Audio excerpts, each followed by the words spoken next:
आकाशवाणी मुंबई प्रस्तुत कर रहा है नाटक साक्षी रहना समय। लेखक सुशील सिद्धार्थ। प्रस्तुति तनुजा कानड़े की है।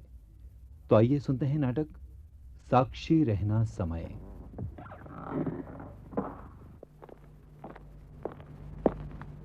बाबू तपन कुमार, दोस्त, तुम भूल से किसी दूसरे कमरे में तो नहीं आ गए? ऐसा भी हो सकता है कि तुम्हारी यानी मेरी जगह कोई दूसरा ही यहां आ गया है। कहीं ऐसा तो नहीं कि मेरे शरीर में किसी और की आत्मा घुस आई है? आत्मा?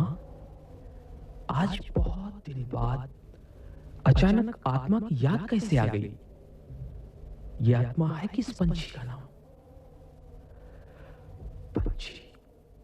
सच, मन करता है आज पंछी की तरह उड़ूं और आसमान को गुदगुदाऊं और उसकी नीली, शांत, नीरव नीरव प्रसन्नता में समा जाऊं। मन करता है आज सबको क्षमा कर दूं। मन करता है बाबूजी की विवाहियों से जर्जर पांव उनके सो जाने तक सहलाता रहूं और अम्मा के आंचल में बंधा 1 रुपया चुपके से खोल लूं और सत्तार चचा की दुकान तक एक सांस में दौड़ लगाता चला जाऊं। ये आज मुझे क्या हो रहा है? क्या अपनी सार्थकता का नन्हा सा अनुभव भी मनुष्य के मन पर पवित्रता का गिलाफ चढ़ा देता है? उसके हिस्से का सूरज लौट आता है? तो क्या मेरे हिस्से का सूरज आज लौट आया है?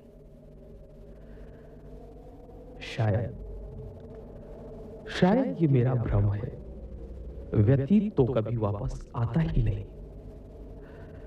मुझे अच्छी तरह से याद है जब मैं इलाहाबाद से मुंबई के लिए रवाना हुआ था, तब मैंने अपने मन के भीतर एक दृढ़ संकल्प लिया था कि कुछ बनकर ही वापस आऊंगा। हाँ, अगर मैं आज इलाहाबाद के स्टेशन पर उतरूं तो क्या मैं वही तपन कुमार होऊंगा जो 7 साल पहले इलाहाबाद से मुंबई के लिए रवाना हुआ था? तब मैंने अपने नवोदित मित्र से तादाद में स्थापित करने के लिए अपना परिचय कुछ इस प्रकार दिया था। हाँ भाई, तुम्हारा नाम क्या है? अपने बारे में खुलकर बताओ। मेरा नाम तपन कुमार है। मेरे पिता का नाम श्री वासुदेव विद्यार्थी है। मेरे पिताजी संस्कृत के प्रोफेसर हैं और मैं नाटक करता हूँ। मैंने भारतीय इतिहास में एमए किया है। तुम्हारा कद मतलब हाइट कितनी है? अब दोस्त, कद के बारे में तो सिर्फ इतना ही कहूंगा कि सिमट के रह गए आखिर पहाड़ से कद भी जमीन से हर कोई ऊंचा दिखाई देता है। बहुत खूब, बहुत खूब। काफी अच्छा शेर कहा तुमने। मगर मेरे एक मित्र का कहना था कि हर आदमी के 2 कद होते हैं, पहला उत्तेजित होने के बाद और दूसरा स्खलित होने के बाद। हाँ मित्र, अभी तक जीवन ने मुझे उत्तेजित होने के सुख से वंचित रखा है और जीवट ने मुझे स्खलित होने के दुख से बचाए रखा है। परिवार में तुम्हारे अलावा और कौन कौन है? परिवार में कुल 3 प्राणी हैं। मैं, मेरे पिता और मेरी माँ। जानते हो अरुण, मेरे पिता का कहना था माँ को बार बार याद करना वैचारिक स्वास्थ्य के लिए हानिकारक है। तो क्या तुम माँ को कभी याद नहीं करते? दोस्त, अम्मा के बिना मेरा कोई वजूद नहीं है। मेरे बाप वासुदेव विद्यार्थी का एक ही मूल मंत्र था, आहार निशि सेवा महे। दिन रात बीवी को शारीरिक और मानसिक तौर पर पीटते रहना, खाने पीने और सोने जागने की तरह। पति के इस दंड विधान को अम्मा ने अपनी दिनचर्या का एक हिस्सा मान लिया था। अम्मा आज भी मुझे बहुत याद करती होंगी। एक मैं ही तो था जिससे वो कभी कभी अपने मन की 4 बातें कर लेती थी। अब मेरे मुंबई भाग आने के बाद तो वो निपट अकेली रह गई होंगी। यार, जब तुम अपनी माँ से इतना प्यार करते हो तो उसे अकेले छोड़कर मुंबई कैसे आ गए? मुझे अच्छी तरह से याद है वो घटना 7 साल पूर्व की। मैं रात को करीब 12 बजे घर लौटा था। मेरे सामने बाबूजी थे और पीछे अम्मा। कमाई करके आ गए सपूत? इतनी रात को कहां से आ रहे हो? बाबूजी, दारागंज से। वहीं सो गए होते। यहां है कौन तुम्हारा? यहां क्या जिम्मेदारी है तुम्हारी? मास्टर वासुदेव विद्यार्थी की ईमानदारी की कमाई में लगाते रहो पलीता। अब बाबूजी, मैं तो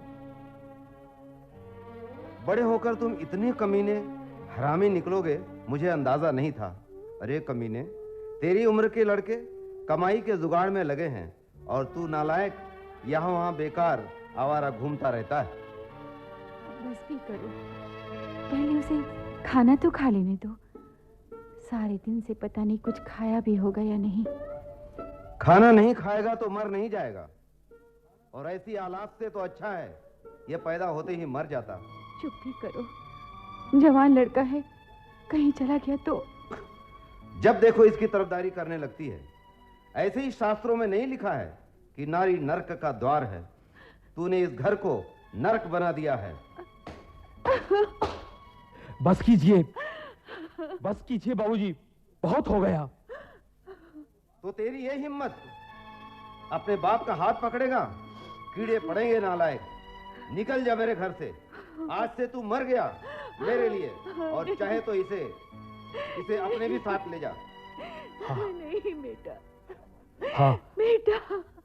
हाँ माँ, हाँ माँ, मैं जा रहा हूँ इस घर से, हमेशा हमेशा के लिए जा रहा हूँ। नहीं बेटा, नहीं। और फिर कभी लौट कर नहीं आऊंगा। कभी नहीं, नहीं, कभी नहीं। नहीं।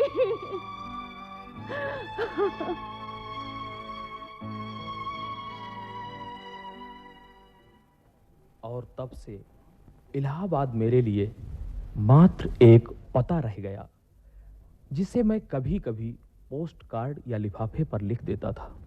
ये लो तपन, तुम्हारे गांव से एक पत्र आया है। अरे हाँ, ये राइटिंग तो बाबूजी की है, मगर अब तक तो हमेशा माँ ही पत्र लिखती थी। क्या इस बार माँ को पत्र लिखने की भी फुर्सत नहीं मिली? मन ही मन क्या बात कर रहे हो? पत्र को खोलो, पढ़ो। नहीं वरुण, नहीं। पता नहीं बाबूजी ने कौन सी नई खच्चर छाप नसीहतें लिख भेजी हों। आज नहीं पढ़ूंगा भाई। आज तो बस खुशी में डूबी रहने की रात है। तुम्हारी खुशी देखकर लगता है जैसे तुम्हें कोई फीचर फिल्म मिल गई हो। हाँ दोस्त, तुमने बिल्कुल सही समझा। मुझे सच में एक फीचर फिल्म मिली है, मगर उसका बजट बहुत कम है। भाईजान, बजट कम सही, आखिर फिल्म होती है। फिर महत्वपूर्ण होती है भूमिका। तुम्हारी भूमिका कैसी है ये बताओ। दोस्त, भूमिका तो बहुत जोरदार है, बड़ी शानदार भूमिका है। और वैसे भी ये भूमिका मेरे जीवन की सबसे बड़ी उपलब्धि है। तपन, मुझे कुछ काम है, मैं अभी जा रहा हूँ। देखो, रात में कमरे पर आना नहीं होगा मेरा। आज नीता से मिलने का बड़ा जी चाह रहा है। पता नहीं कहाँ होगी और किस हाल में होगी इस वक्त। अपने पति और बच्चों के साथ खुश होगी या बेचैन। सघन एकांत में मुझे जरूर याद करती होगी। मुझे अच्छी तरह से याद है, जब मैं घर छोड़कर मुंबई आ रहा था, तब मैंने कहा था नीता से,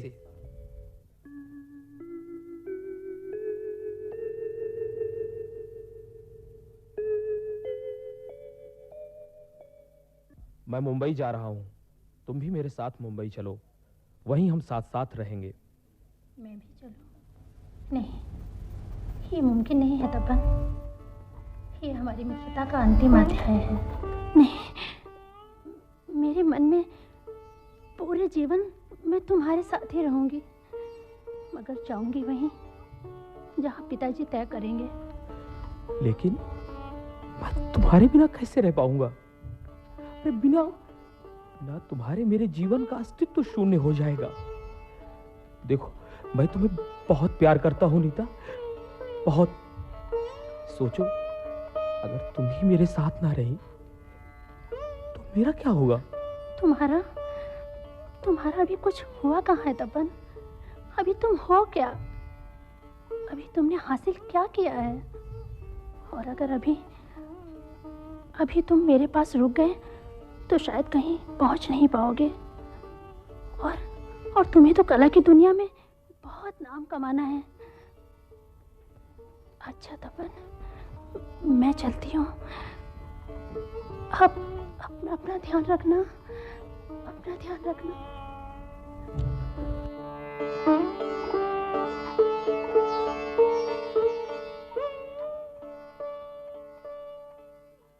शायद उस वक्त वो सही थी और मुझे अपनी विवशताएं बताकर और दुखी नहीं करना चाहती थी। बाबूजी की घृणा, संबंधियों की उपेक्षा, मां का आशीर्वाद और नीता की बेबसी लेकर मैं मुंबई चला आया था।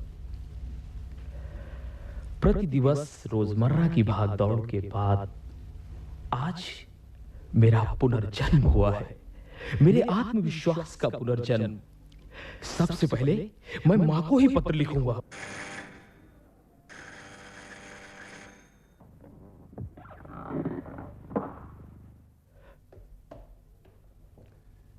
ये क्या लिख रहे हो तपन? मां को पत्र लिख रहा हूं।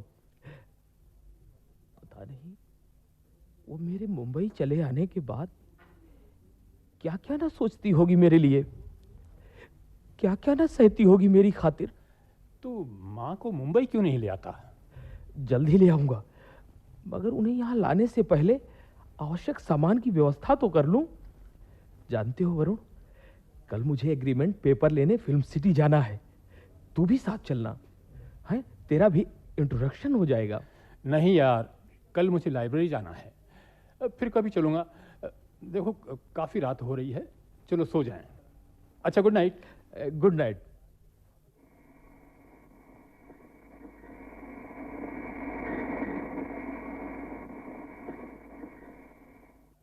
आइए आइए तपन साहब, कैसे हैं आप? मैं अच्छा हूं सर, मैं एग्रीमेंट पेपर्स लेने आया था sir. You are very lucky.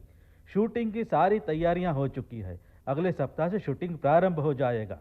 ये रहे आपके एग्रीमेंट के पेपर्स। Thank you sir. अच्छा सर, अब मैं चलता हूं। Okay Tapan ji, goodbye. Goodbye sir, good bye.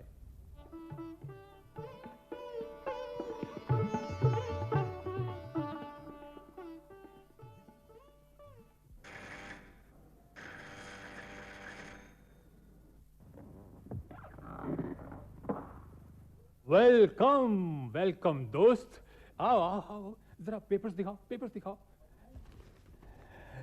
बधाई हो तपन।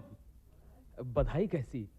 अच्छा अच्छा, इन एग्रीमेंट्स पेपर्स के लिए बधाई दे रहे हो? अरे नहीं यार, चिंता मत करो, तुम्हें एक बहुत ही अच्छी और शानदार पार्टी दी जाएगी। बहुत थके दिख रहे हो यार, क्या बात है? अब वरुण, तुम तो जानते ही हो, यहाँ हर चीज कई स्तरों पर चलती है। एक तरफ खुद को लगातार और ज्यादा संवेदनशील बनाना है, तो दूसरी तरफ खुद को ज्यादा और ज्यादा असंवेदनशील बनाना है, ताकि यहां रहा जा सके और इस माहौल को सहा जा सके। ठीक कह रहे हो तपन। तभी तो एक वक्त ऐसा आता है जब ग्राहक के साथ हम बिस्तर होती तवायफ सोचती रहती है, नाश्ते, किराए, महंगाई, दवाई, पुलिस, मौसम, हरी सब्जी और चित्रहार के बारे में। देखना, बहुत जल्द ही तुम्हारी जिंदगी में भी ऐसा ही वक्त आ जाएगा। ये शहर है ही कुछ खास। हाँ दोस्त, सही कहा। अगर इस शहर में नहीं आता तो बहुत सारे शब्दों के मर्म से अछूता रह जाता। मैं समझा नहीं, खुलकर स्पष्ट करो। व्यक्ति जिस शब्द को जीवन में भोगता नहीं उसे कभी जान नहीं पाता। यही आकर मैंने जाना दो रोटियों का वजूद क्या होता है, अकेलापन क्या होता है। यही आकर समझा कि वस्तुएं कभी भी मनुष्य का विकल्प नहीं हो सकती। मनुष्य को मनुष्य की जरूरत रही है और रहेगी। आज तुम बड़ी बड़ी बातें कर रहे हो, लेकिन जब फिल्म की कास्टिंग चल रही थी तब कहां थी तुम्हारी मानवता? तब तुमने अपने मित्र केके को क्यों नहीं बताया? उसे जानकारी क्यों छिपाई? आखिर वो भी इसी इंडस्ट्री में संघर्ष कर रहा था। हाँ, मैंने बेशक छिपाई थी जानकारी, मगर क्यों? मुझे खुद भी नहीं मालूम। तुम सब जानते हो तपन, तुम्हें अच्छी तरह पता था कि सिलेक्शन सिर्फ एक का ही होना है, इसीलिए। नहीं, मैं सच कहता हूं। मुझे नहीं मालूम कि मैं क्यों छल करने पर विवश हुआ। मैं तुमसे पूछता हूं वरुण कि अगर मेरा चयन ना होता तो क्या जरूरी था कि केके का हो ही जाता? हो सकता है ऐसा होता। अगर ऐसा होता तो तुम्हारे लिए एक खबर होती। खबर? कैसी खबर? तपन, ईर्ष्या और द्वेष ये नजदीकी रिश्तों में ही पनपते हैं। इस भूमिका के लिए अगर केके का चयन हो जाता तो इस समय तुम शोक सभा आयोजित कर रहे होते। लेकिन ऐसा क्यों होता? भविष्य का भय और वर्तमान की अनिश्चितता। तो क्या अनिश्चित वर्तमान की बलिवेदी पर संबंधों की बलि यूं ही होती रहेगी? शायद। तुम झूठ बोलते हो। अपने पर अविश्वास करने वाले ही ऐसी रणनीतियां बनाते हैं। इसका अर्थ यह हुआ कि तुम्हें खुद पर विश्वास नहीं है। तुमने स्वीकार किया कि तुमने केके से जरूरी जानकारियां छिपाई। तो तुम मुझे अपराध बोध के कटघरे में खड़ा करना चाहते हो? यही अपराध बोध तुम्हारे मनुष्य बने रहने की अंतिम संभावना है तपन। दुख, पश्चाताप, प्रायश्चित, वेदना ये नकारात्मक शब्द नहीं है। सकारात्मक शब्दों के दंभ से ज्यादा पवित्र हैं ये शब्द। दुख, पश्चाताप, प्रायश्चित और वेदना। तो तुम आखिर कहना क्या चाहते हो? मैं अपनी सफलता पर खुशी का इजहार ना करूं? खुशी का इजहार डट कर करो, मगर इस कटु सत्य के साथ कि हर सफलता, हर उपलब्धि व्यक्ति को कहीं न कहीं से अकेला कर देती है। जानते हो, जीवन में बहुत सफल व्यक्तियों को समान धर्मा नहीं मिलते। शिखर और शून्य में बहुत अंतर नहीं होता तपन।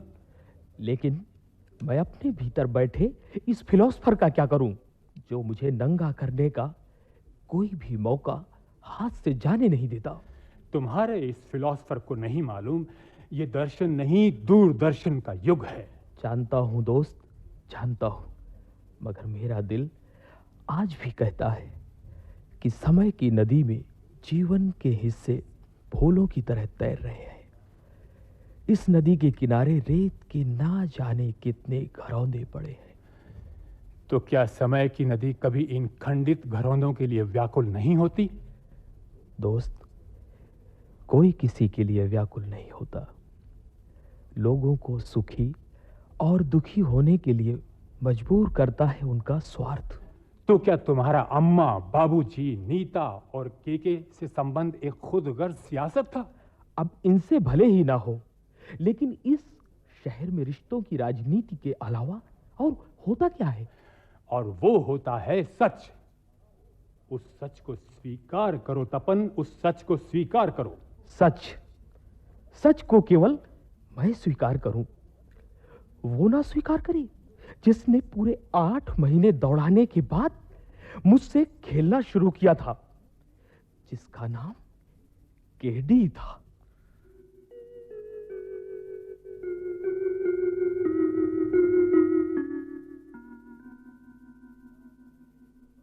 तो आप हैं मिस्टर तपन।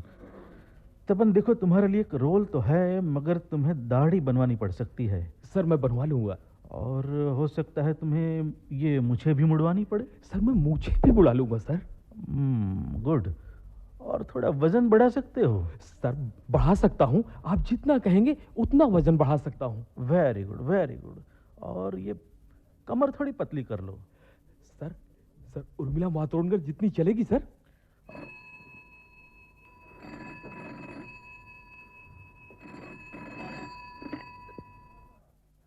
हाँ जी सिन्हा साहब, गुड मॉर्निंग। आप कैसे हैं?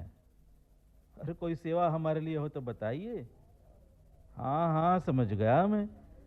अरे आपका बच्चा है सो मेरा हुआ ना, कल ही उसे भेज दीजिए। उसका रोल अभी से फाइनल है सर। सर वो मेरी इंक्वायरी का क्या हुआ? हाँ जी समझ गया सर, ठीक है ठीक है। सॉरी यंग मैन, तुम्हें कुछ और करना पड़ेगा। एक हिजड़े का रोल है, करोगे क्या? सर सर मैं हिजड़ा ही हो गया हूँ। Very good very good. अपनी रियलिटी के सारे कपड़े उतार दूंगा सर, मैं तैयार हूँ। Good, keep in touch with me. Okay sir, okay. अच्छा सर मैं चलता हूँ, बाय बाय। तपन, दरअसल ये यथार्थ है, यथार्थ। यथार्थ? कैसा यथार्थ? यथार्थ के दो खेमे हैं। एक खेमे में केडी जैसे लोग हैं और दूसरे खेमे में हमारी जमात, जो हर वक्त आशंकाओं और संदेहों से घिरी रहती है। ऐसी जमात पता नहीं कहां जाएगी ये जमात और क्या करेगी, किसका पक्ष लेगी, कुछ भी तो पता नहीं।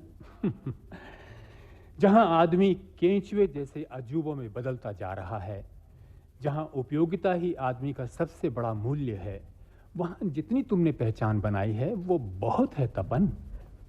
तो तुम्हारे कथन से स्पष्ट है कि तुम्हारी दुनिया में असफल लोगों के लिए कोई जगह नहीं।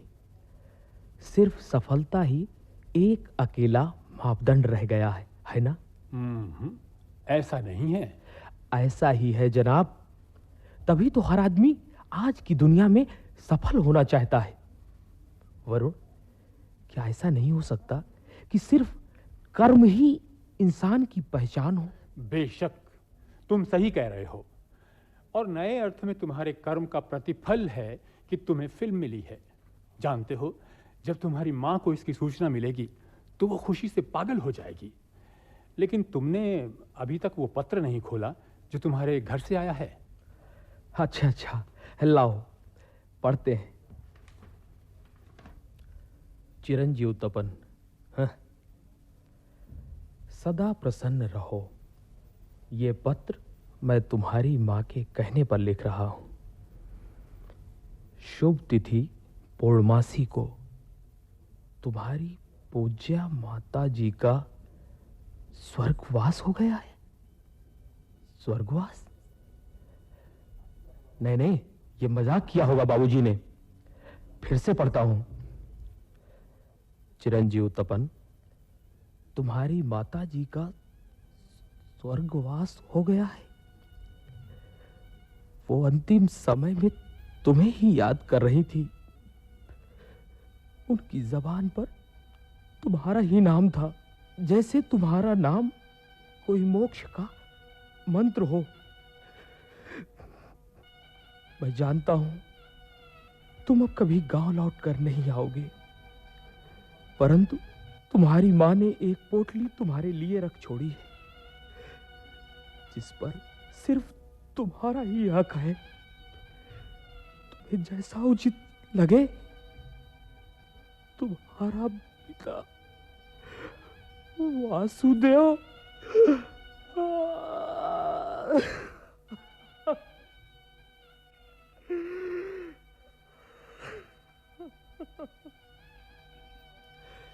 मेरी मां मुझे छोड़कर चली गई, हमेशा हमेशा के लिए। नहीं नहीं नहीं, ऐसा नहीं हो सकता। मां, मां देख, मां देख, तू देख रही है ना मां? आज तेरा बेटा फिल्म अभिनेता बन गया है। उसके पास सब कुछ है, गाड़ी, बंगला, पैसा, रुपया, सब कुछ है मां। तू देख रही है ना मां? तू देख रही है ना?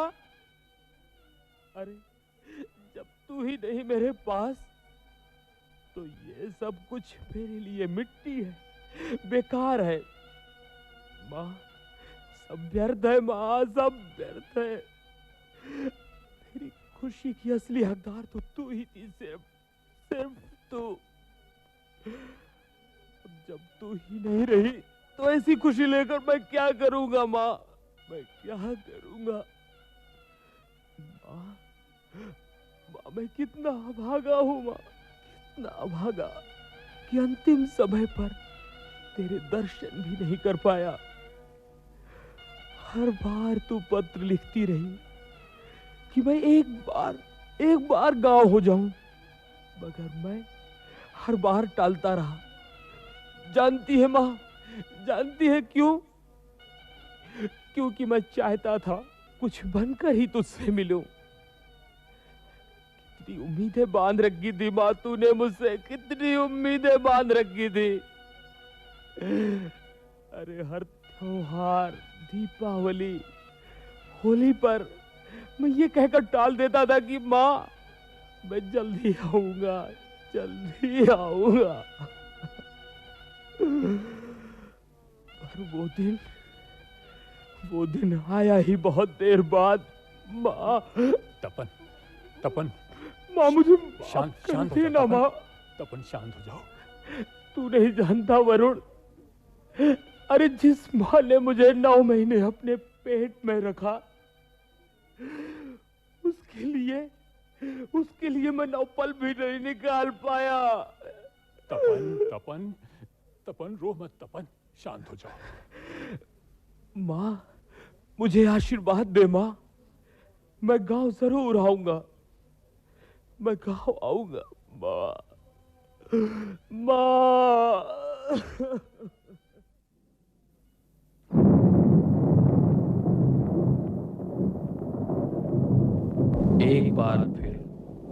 एक बार फिर तुम्हारी अनंत अकूत सेना के सामने आ गया हूं मैं। एक बार फिर तुम्हारी शक्ति को अपने साहस से तौलता, तुम्हारे रहस्यों को अपने संकल्प से खोलता। ओ समय, एक बार फिर रच ले अपना चक्रव्यूह। विजेता घोषित न हो सका तो दुख जरा भी न होगा, लेकिन तू सदा याद रखेगा मुझे एक अजेय योद्धा की तरह। ऐ समय, साक्षी रहना समय, तेरे प्रलय प्रवाह को मैं इन्हीं बाहों में संभालूंगा। साक्षी रहना समय, तू जहां भी मिलेगा मैं एक गेंद की तरह तुझे उछालूंगा। अब न संबंध है ना अनुबंध, ना मिलन है ना विछोह, ना मोह है ना द्रोह। अब सिर्फ तुम हो और हूं मैं, और बीच में अपार लीला भूमि। तुम साक्षी रहना, साक्षी रहना समय, साक्षी रहना समय।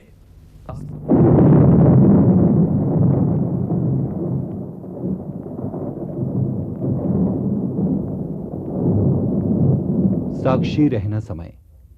अभी आप ये नाटक सुन रहे थे। इसके लेखक थे सुशील सिद्धार्थ। इस नाटक में भाग लेने वाले कलाकारों का परिचय इस प्रकार है: जितेंद्र श्रीमाली, डॉक्टर एम प्रसाद, वीनू कलसी, अनुप्रिया सक्सेना, राजदीप और प्रकाश। नाटक की प्रस्तुति तनुजा कानड़े की थी। ये नाटक आकाशवाणी मुंबई केंद्र की भेंट थी।